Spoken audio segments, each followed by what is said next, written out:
যার ব্যবহার ভালো, বিশ্বাসী মুসলিমদের মাঝে সে সবচেয়ে ভালো। আর স্ত্রীর সাথে যার ব্যবহার ভালো, তোমাদের মাঝে সে সবচেয়ে ভালো। আসসালামু আলাইকুম, কেমন আছেন ভিউয়ার্স? ওয়েলকাম করছি জাস্ট ফুড বাই জেএফ থেকে। চলুন আজকে পারফেক্ট ভুড়ি ভাজা রান্না করব, আর থাকবে অনেকগুলো টিপস। তো শুরু করা যাক। পানি পাল্টি ভুড়িগুলো ধুয়ে নিয়েছি, দেখেন বেশ পরিষ্কার হয়ে গেছে। এবার ভুড়ির মধ্যে দিয়ে দিচ্ছি বেশ খানিকটা পেঁয়াজ কুচি, রসুনের কোয়া আর গুঁড়ো মশলা। গুঁড়ো মশলায় থাকছে, দিয়ে দিচ্ছি মরিচ, হলুদ, লবণ, জিরা গুঁড়া, ধনিয়া গুঁড়া আর আমার গরম মশলা গুঁড়া, সাথে সয়াবিন তেল। রান্না খুব ঝটপটে হবে, কিন্তু টেস্ট হবে একদম পারফেক্ট। আদা বাটাও দিয়ে দিলাম বেশ খানিকটা। মাংসের তুলনায় ভুড়িতে আদা বাটা একটু বেশি লাগে। তো যাই হোক, এবার খুব ভালো করে এগুলো মিক্সড করতে হবে। মিক্সড করে আমি এটা প্রেসার কুকারে দিয়ে দিয়েছি। মিক্সড করা অলমোস্ট ডান। পানিও দিয়ে দিব 1 কাপ মতো। ভুড়ির এখানে পানি বেশি দেওয়া যাবে না, কারণ ভুড়ি থেকেই অনেকগুলো পানি বের হবে। আর প্রেসার কুকারে দেওয়ার কারণে ভুড়িটা 15 মিনিটে একদম পারফেক্টলি সিদ্ধ হয়ে যাবে। তাহলে আলাদা করে আর কোনো হ্যাসেল হবে না। আমি এবার এটা ঢাকনা আটকে দিচ্ছি।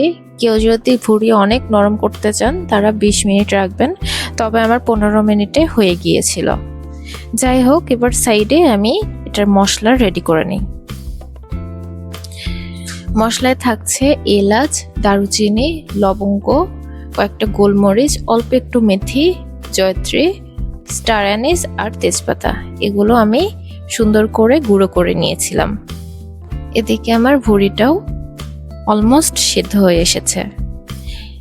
এবার আলাদা একটা কড়াই নিয়ে নিলাম, তার মধ্যে দিয়ে দিচ্ছি গোটা কিছু গরম মশলা। গরম মশলায় থাকছে এলাচ, দারচিনি, লবঙ্গ, গোলমরিচ আর তেজপাতা। এই তো। তারপর এখানেও খানিকটা আমি পেঁয়াজ দিয়ে দিলাম, আর কিছু দিয়ে দিব আস্ত রসুনের কোয়া। এবার এটা খুব ভালো করে ভাজতে হবে। এভাবে গরম মশলার একটা সুন্দর ফ্লেভার বের হবে, যেটা ভুড়ির ফ্লেভারটাকে আরো একটু বুস্ট করবে। খুব সুন্দর করে ভাজতে হবে। আমি এভাবে রসুনের কোয়া দিলাম, কারণ ভুড়ির মধ্যে রসুনটা খেতেও খুব মজা লাগে। অনেকে এটা স্কিপ করে যেতে পারেন, কোনো অসুবিধা নেই। যাই হোক, এটা অলমোস্ট ভাজা হয়ে এসেছে। এই তো, এবার এর মধ্যে আমি ভুড়িগুলো দিয়ে দিব। বলে রাখি, এক্ষেত্রে প্রেসারে যখন ভুড়িটা সেদ্ধ করবেন লক্ষ্য রাখবেন যেন এক্সট্রা কোনো পানি না থাকে। ভুড়ির পানিটা যদি থেকে যায় তাহলে প্রেসারের ঢাকনাটা খুলে কিছুক্ষণ জাল করলে সেই পানিটাও শুকিয়ে যাবে।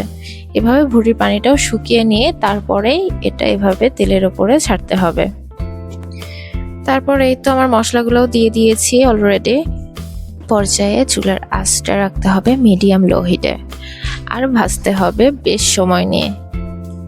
ভাজতে ভাজতে দেখা যাবে এক পর্যায়ে কালারটা চেঞ্জ হয়ে এসেছে। দেখেন আমার অলরেডি কালারটা চেঞ্জ হয়ে এসেছে।